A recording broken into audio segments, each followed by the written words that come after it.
Hey guys, welcome back to my channel. Today's video is a meal plan and cook with me, and I'm really excited to show you some recipes that have become tried and trues in our household and show you guys just a little bit about how I meal plan.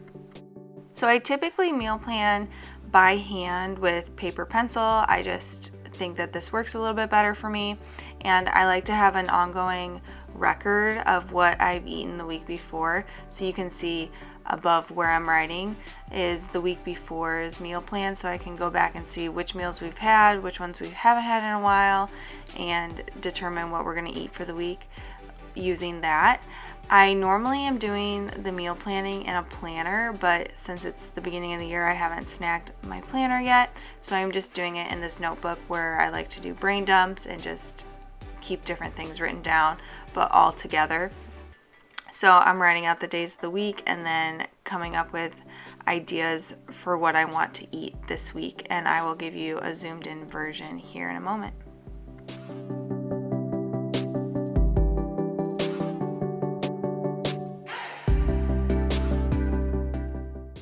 So Jared gave me this recipe book for Christmas, and I'm really excited about it because a lot of my recipes come from Pinterest, and then I'm trying to pull up my phone so I can see the measurements of certain things in the recipes. So now that I have this recipe book, I've got them all written down, and I can kind of compile our favorite recipes here, and then I don't have to pull my phone out. I can just look at the recipe book. So now I am just placing an order for more food for our Walmart order and adding it to our pickup. I typically will go through our pantry, our freezer, our fridge, and decide what are the items that we use on a daily basis for lunch and breakfast and things that we're just out of, and add those first, and then I'll go back and I'll look at what we're having for dinners, and then I will add any ingredients that we need to have. We were totally the type of people who would stop at Walmart every single day because we wouldn't have everything we would need for a recipe just to pick up one item or two items, and meal planning has eliminated that and has definitely improved our life that way. Now we're just going to the store once a week, and it's saving us time and money by meal planning our dinners this way.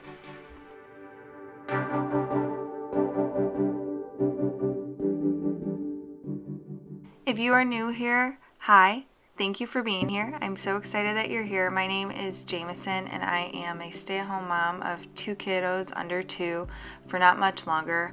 I have a daughter, Josie, who will be 2 on February 18th, and I have a son, Jax, who is almost 5 months old. And it has been a crazy, hectic, wild ride, but I'm so excited to be at home with them, enjoying this time while I'm at home with them. And I love all things cleaning, organizing, and being home with my kiddos, and so I'm excited that you're here and we can spend some time together, and I hope that everyone here can get some inspiration from this weekly meal plan. So right now what I'm doing is I'm writing down, or I guess I should say rewriting, the meal plan on this acrylic calendar, and I like to put this up here just so everyone is aware of what we're eating. And by everyone, I guess I just mean my husband, since he's the only one who also refers to this. But it's nice to have a reference up here because then I don't have to go back to my notebook. I can just glance up and remember, oh yeah, we were going to eat, tacos on Tuesday. And it helps me set out meat that I need to set out the night before. And it helps me get things prepped during the day if I have some extra time.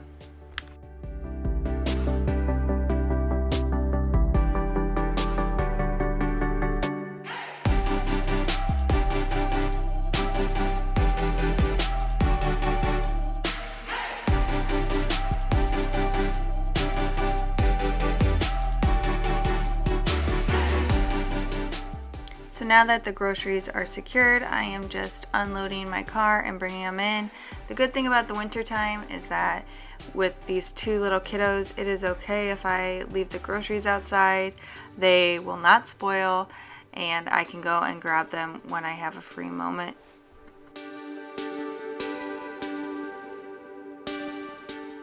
Okay, so here are all the goods. Normally I don't have this much baking items, but next week's video is going to be Valentine's Bake with Me. I'm super excited for that, so make sure you come back and check that out. But we just have some typical items that we keep each week, and then also some items for our meals. So the corn on the cob, the ravioli, those are all for meals this week, but things like the yogurts, the flavored waters, those are all items that we use weekly, and so I just added them to the pickup to restock.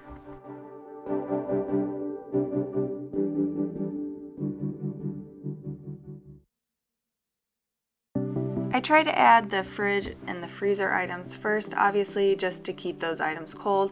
And as I'm going through my fridge, I like to try and wipe it down just to maintain how clean it is. I do like a fridge clean out every month or so just to reset everything, but I find that if I can maintain wiping it down, that I don't need to do the big huge fridge reset as much as I have been.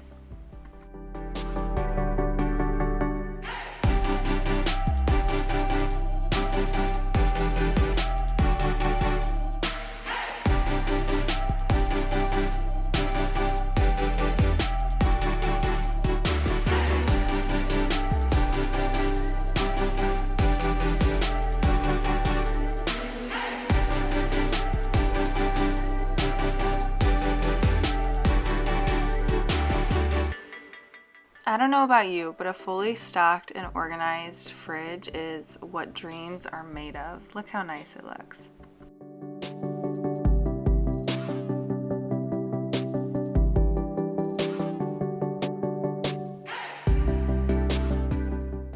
Moving on to pantry items. Yes, I am the person that pours a food container into a different container that I have at my house, but I just like the way it looks, and I like the way that it keeps everything organized. So what I was doing earlier was pouring cereal into a container, and it actually helps make sure I don't overbuy. So I have 2 cereal containers boxes, and so we only keep 2 types of cereal in the house at a time, and that helps me to know when we're getting low that I need to pick up another box of cereal.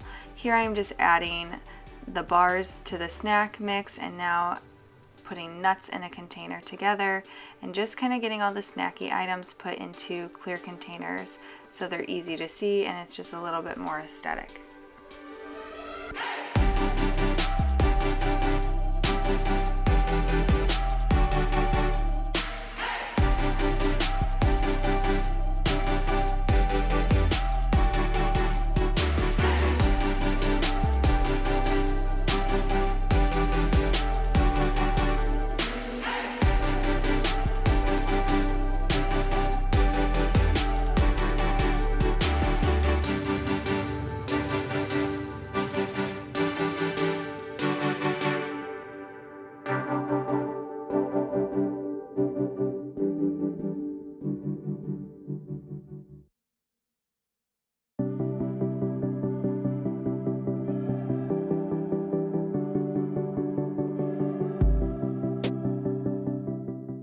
Okay, so moving on to recipes.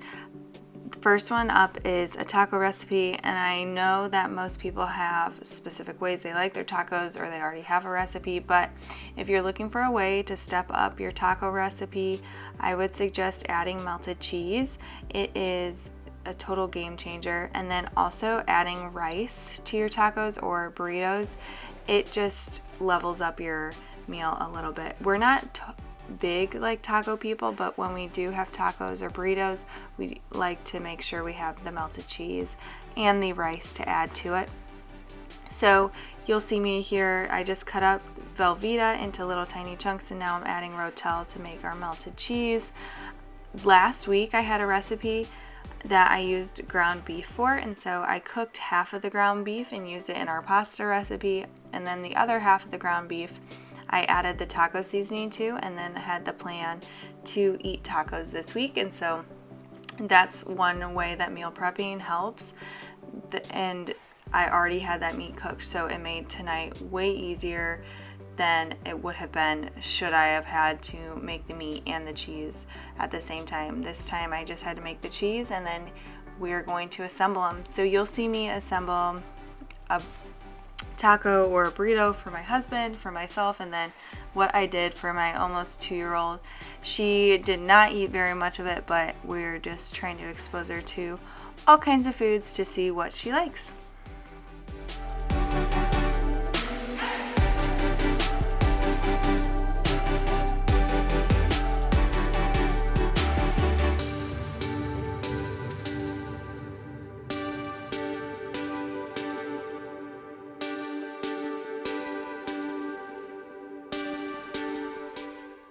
So a little tip, if your burritos or taco wraps, whatever you want to call them, if they're a little stiff, if you put them in the microwave for about 5 to 10 seconds before you fill them with your food and your toppings, it makes it way easier to wrap them up, and then they're not cracking.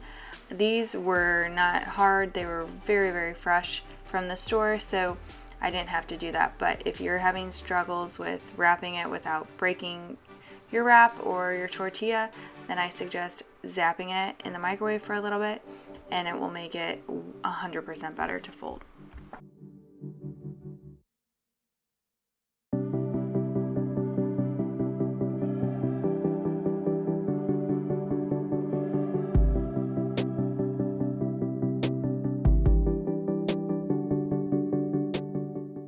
These containers have been so helpful with my toddler. It's helped me stay on track most of the time, so I can give her, a veggie, a fruit, what we're eating as a main dish, and then adding something else into the fourth little container as well. So now we're moving on to braided chicken. This is a recipe that my mom made, and it has always been an absolute favorite of mine. And so you don't need very many ingredients, but you do need shredded chicken, and so I like to do that the day of, shred it in the crock pot, so it's very easy. When we come to our dinner time, it's ready and all I have to do is shred it. So I have the shredded chicken, and I'm making stuffing, which takes 5 minutes, and then these dough sheets to assemble. And I've actually twisted the recipe a little bit and made it into a buffalo chicken style for my husband, since he likes that way better than the chicken and the stuffing. And so I make one for myself and one for my husband, and then we have leftovers for lunch or for a different meal.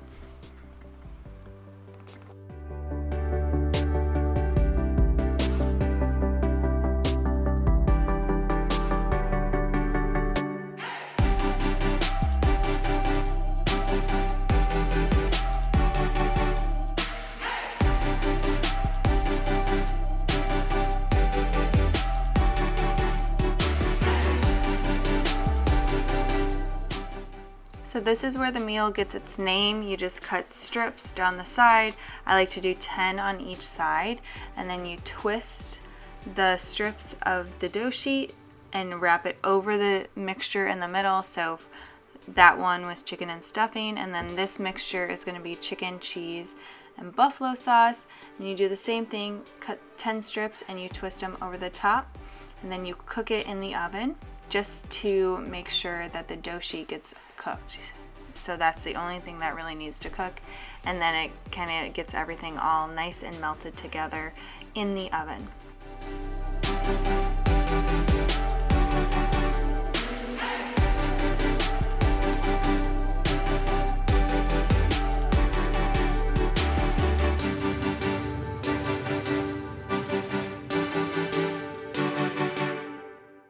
And once it's golden brown, it's ready to eat. I like to keep an eye on things like crescent rolls and cinnamon rolls and these dough sheets, just because I find that sometimes you don't need to cook them as long as the container says.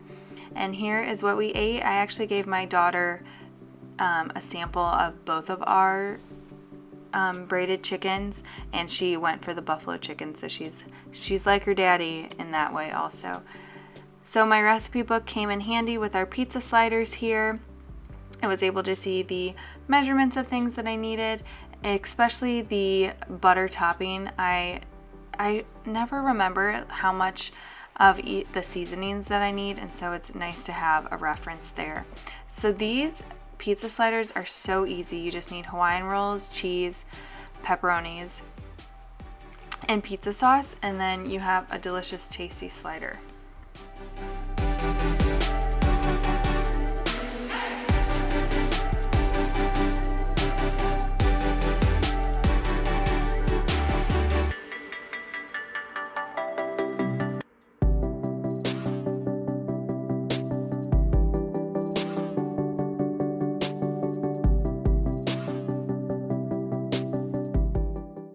So adding the layer of cheese before you add the sauce just helps to ensure that your sliders don't become soggy, and so that is a very important step. So cheese, sauce, pepperoni, and more cheese.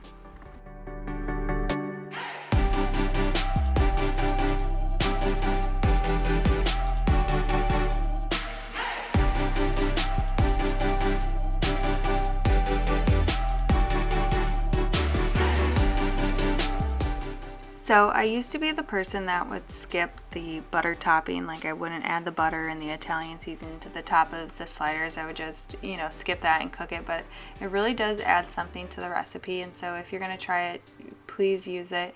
I also was a person who had cereal for dinner probably once a week before I had kids, and so this cooking and meal planning is totally new for me. And so if you're someone who is intimidated by meal planning and the question, what's for dinner, I totally get it. That was absolutely me, and I have just been making big strides since my daughter was born to try and have home cooked meals 5 times or 6 times a week.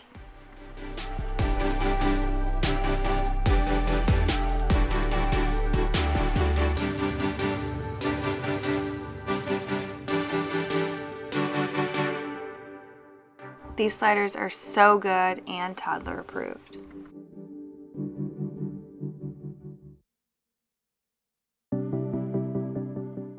Fourth and final recipe of this video is baked ravioli. This one is such a classic and so easy, but you get that feel of homemade, and it is just one that whenever we make it, we are always reminded, oh my gosh, that was so tasty.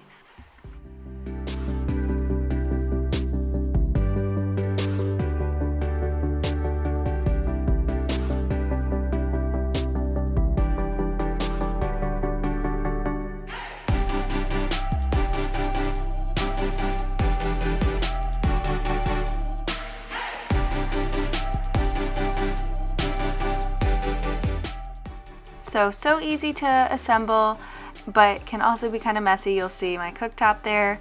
Thank you if you've been here through this whole video. I'm so happy that you stuck it out, and thank you for just being here with me and tuning into this video. If you liked it, give it a thumbs up, and if you haven't yet, subscribe. I'd love to have you, and please come back next week to check out our Valentine's baking video. Bye.